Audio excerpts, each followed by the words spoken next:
बच्चों, कैसे हैं आप सब। मुझे उम्मीद है कि आप लोग अपने अपने घरों में स्वस्थ व सुरक्षित होंगे।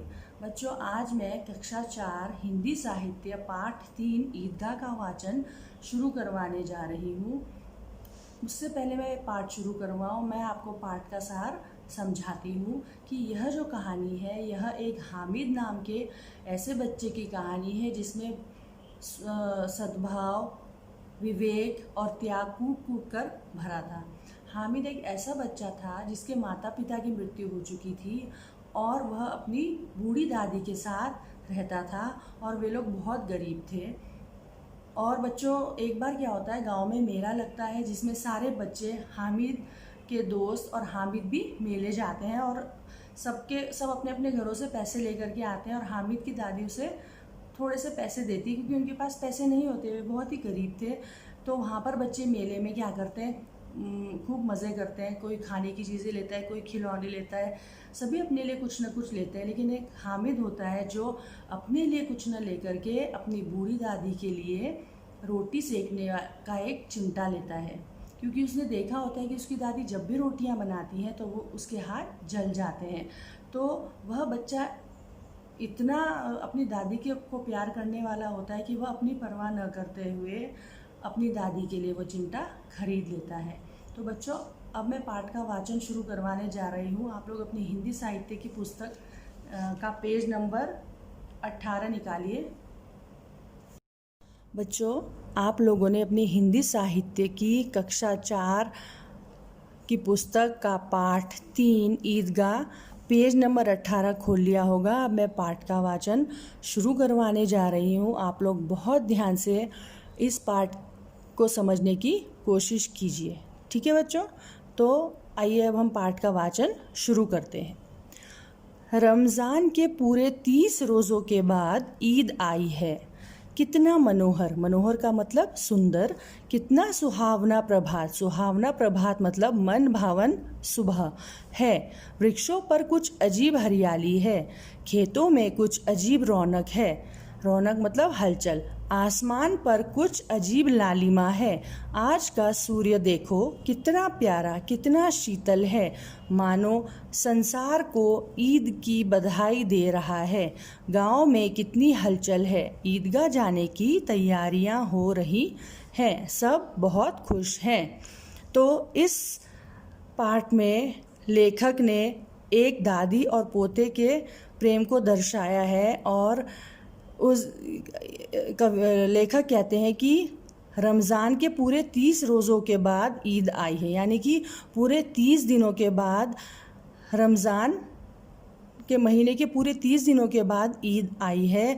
और कितना सुंदर और कितना सुहावना दिन है और हर तरफ खूब रौनक है और उमंग है, लोगों में उत्साह है और आसमान पर अजीब सी लालिमा छाई है। लालिमा मतलब लाल रंग।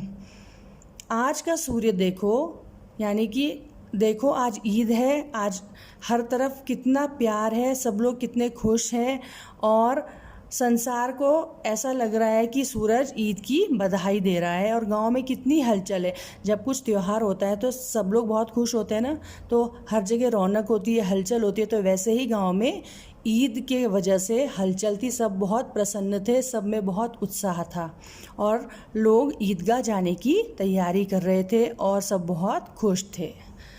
लड़के सबसे ज़्यादा प्रसन्न है, प्रसन्न होना मतलब खुश। बार बार जेब से खजाना निकाल कर गिनते हैं, खजाना मीन्स रुपए पैसे।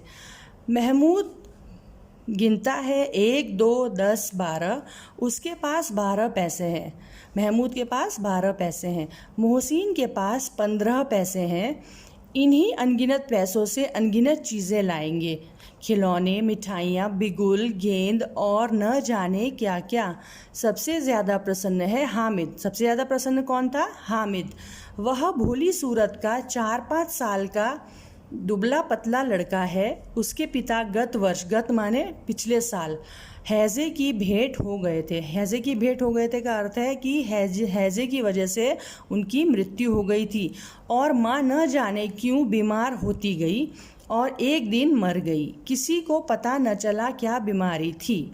तो बच्चों, अभी तक हमने देखा कि गांव में ईद थी और सब लोग बहुत खुश थे, चारों तरफ बहुत हलचल मची हुई थी और लोग ईदगाह जाने की तैयारी कर रहे थे। तो बच्चे और लड़के सबसे ज़्यादा प्रसन्न थे, खुश थे। वे बार बार अपने घर वालों द्वारा दिए गए पैसे जो उन्होंने जेब में रखे थे वो निकाल कर गिनते हैं। बच्चे बहुत खुश थे। और जो बच्चे थे उनमें एक था महमूद, जो कि अपने जेब से निकाल कर पैसे गिनता है, 1 2 10 12। तो उसके पास टोटल कितने पैसे होते हैं? कुल 12 पैसे। उसी तरह दूसरा लड़का मोहसिन, जिसके पास 15 पैसे होते हैं। तो वह यह सोचता है कि मेरे पास 15 पैसे हैं, अनगिनत पैसे हैं, तो वह हम क्या करेंगे, बहुत सारी चीज़ें खरीदेंगे मेले से, जैसे खिलौने, मिठाइयाँ, बिगुल, गेंद और न जाने क्या क्या। लेकिन सबसे ज़्यादा प्रसन्न कौन है? हामिद। हामिद, जिसके बारे में ये कहानी है। वह भोली सूरत का 4-5 साल का बच्चा था, दुबला पतला सा। उसके जो पिताजी थे वह पिछले साल हैजे की वजह से मर गए थे। उसके पिता की हैजे की वजह से मृत्यु हो गई थी और उसकी माँ बहुत बीमार रहती थी और एक दिन वो भी चल बसी और किसी को भी पता नहीं चला कि उनको क्या बीमारी थी। तो बच्चों, आज का पार्ट हम यहीं तक रखते हैं। नेक्स्ट क्लास में हम पार्ट का शेष भाग पूरा करेंगे। और मैं आपको अभी मैंने जितना पढ़ाया आपको, आप एक बार इस पाठ को अपने घर में पढ़िए, अच्छे से दोहराइए और समझने की कोशिश कीजिए। और इसी पाठ से संबंधित जितना मैंने अभी पाठ का वाचन कराया है, मैं उतना ही आपको गृह कार्य दूंगी, जो आप मुझे बहुत अच्छे से करके भेजेंगे। धन्यवाद।